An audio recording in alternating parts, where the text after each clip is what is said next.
মনোবীক্ষণ polyclinic, চিকিৎসার জগতে এক দশক। এখন এখানে সব বিষয়ে ডাক্তারবাবু একসাথে তলায়। ফোন করুন 7477999515 এই নম্বরে।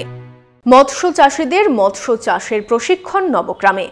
প্রশিক্ষণের সাথেই বিভিন্ন প্রকল্প নিয়েও সচেতন করা হয় মৎস্য চাষীদের। প্রশিক্ষণ শিবির হয় জনসম্পদ অনুসন্ধান ও উন্নয়ন দপ্তরের পক্ষ থেকে। আদিবাসী গ্রামে মৎস্য চাষের প্রশিক্ষণ। নবগ্রামের কিরিটেশ্বরী গ্রাম পঞ্চায়েতের ইটোর গ্রামে হয় এই শিবির। নবগ্রাম ব্লকের পশ্চিমবঙ্গ জলসম্পদ অনুসন্ধান ও উন্নয়ন দপ্তরের আদমি প্রকল্পের আওতায় 7টি জল ব্যবহারকারী সমিতির উদ্যোগে মৎস্য চাষীদের প্রশিক্ষণ দেওয়া হয়। এদিন শিবিরে 30 জন মৎস্য চাষীকে প্রশিক্ষণ দেওয়া হয়। ইটোর আদিবাসী নারী বাহিনী জল ব্যবহারকারী সমিতির সদস্যরা এদিন উপস্থিত ছিলেন।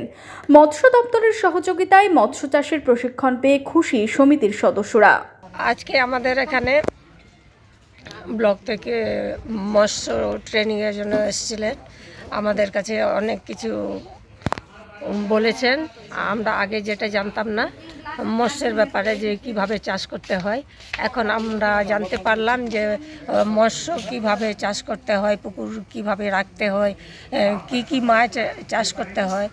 আজকে নবগ্রাম ব্লকের ফিশারি ডিপার্টমেন্ট থেকে যে স্যার এসেছিলেন, উনি আমাদের এই মৎস্য চাষ কিভাবে করতে হয় সেই সমস্ত তো ভালোভাবে বুঝিয়ে বললেন, এবং আমাদের সুযোগ সুবিধা এই মৎস্য চাষের ডিপার্টমেন্ট থেকে কি কি সুযোগ পেতে পারি আমরা সেটাও বুঝিয়ে বললেন।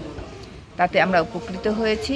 যিনি এখানকার অফিসার তিনি আমাদেরকে বিস্তারিতভাবে জানালেন কিভাবে মাছ চাষ করতে হবে, মাছের কি কি খাবার দিতে হবে, জল কিভাবে পরীক্ষা করতে হবে, এবং মৎস্য ডিপার্টমেন্ট থেকে কি কি সহযোগিতা পাওয়া যেতে পারে সে সমস্ত বিষয়ে তিনি আমাদেরকে অবগত করলেন। আমরা কিছু কিছু জিনিসের প্রয়োজনীয়তা আছে সেগুলো আমরা স্যারকে জানিয়েছি। উনি আমাদেরকে বলেছেন যে কিভাবে ওগুলো আমরা পাবো, সেইভাবে তিনি আমাদের পথ দেখাবেন। প্রশিক্ষণ শিবিরে উপস্থিত ছিলেন নবগ্রাম ব্লকের মৎস্য সম্প্রসারণ আধিকারিক এবং নবগ্রাম ব্লকের মিন মিত্রা। প্রশিক্ষণ শিবিরে মৎস্য চাষ নিয়ে বিভিন্ন প্রশিক্ষণ দেওয়ার পাশাপাশি মৎস্য চাষীদের বিভিন্ন সরকারি স্কিম ও সহায়তার কথা মৎস্য সম্প্রসারণ আধিকারিকরা বলেন। প্রশিক্ষণ শেষে মৎস্য চাষীদের শংসাপত্র দেওয়া হয়।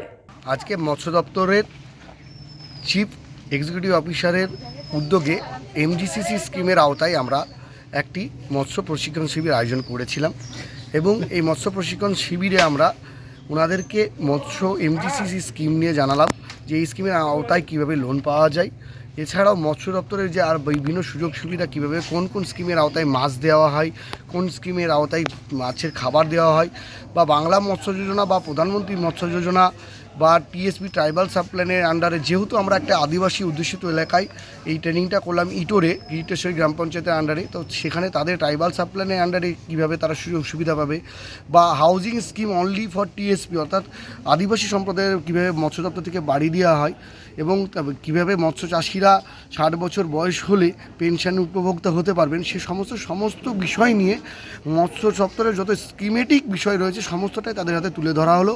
আর মহিলাদেরকে নিয়ে একটা ট্রেনিংয়ের ব্যবস্থা করছি যে আমাদের মাছ চাষ মানে যারা চাষি তাদেরকে মাছ নিয়ে তাদের সমস্ত কিছু জীবিকা নির্বাহ করে, তো সেখান থেকে যদি তারা ওই মাছের আঁশগুলো নিয়ে আপনার গয়না বানানোর জন্য একটা প্রশিক্ষণ শিবির ওনারা আয়োজন করবে ভবিষ্যতে, তো সেটা নিয়ে ওনাদেরকে অবগত করেছে।